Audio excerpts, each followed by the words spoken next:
રાષ્ટ્રીય પંચાયત એકતા મંચ અધ્યક્ષ અને ગઢડા વિધાનસભાના પૂર્વ ઉમેદવાર શ્રી મંજીભાઈ સોલંકી દ્વારા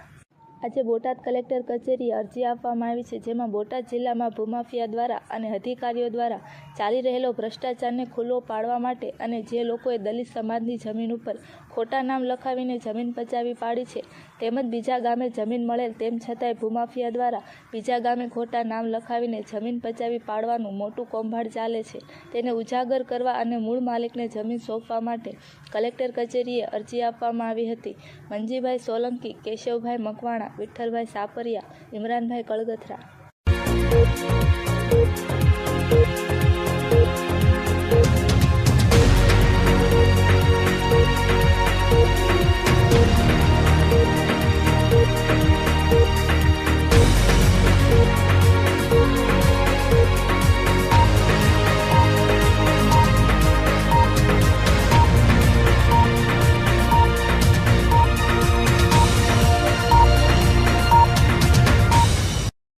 મંજીભાઈ સોલંકી, રાષ્ટ્રીય પંચાયત એકતા મંચ રાષ્ટ્રીય અધ્યક્ષ, ગઢડા વિધાનસભાના એનસીપીના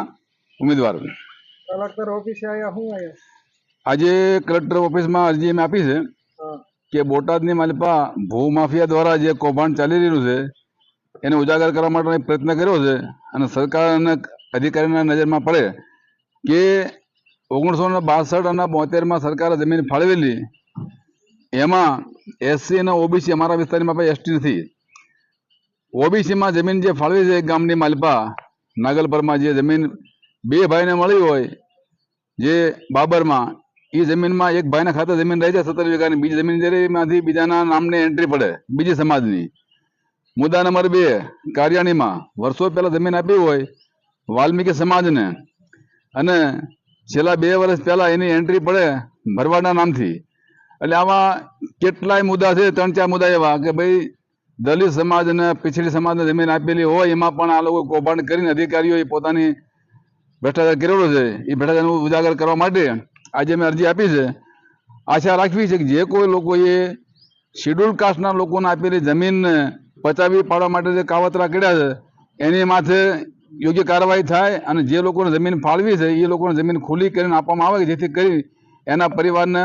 રોજીરોટી ચાલી રહે અને આવા જે અધિકારીઓ જે રહ્યા એની માથે પણ ગાજ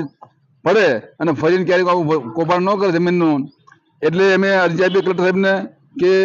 જે લોકો છે આમાં ગુનેગારો એને ડામમાં જરૂરી છે કે જેથી કરીને આવનારા સમયમાં કોઈ ગરીબ માણસની જમીન બીજો કોઈ કૌભાંડ કરીને પચાવી પાડે નહીં. જય ભીમ, જય ભારત, જય સંવિધાન.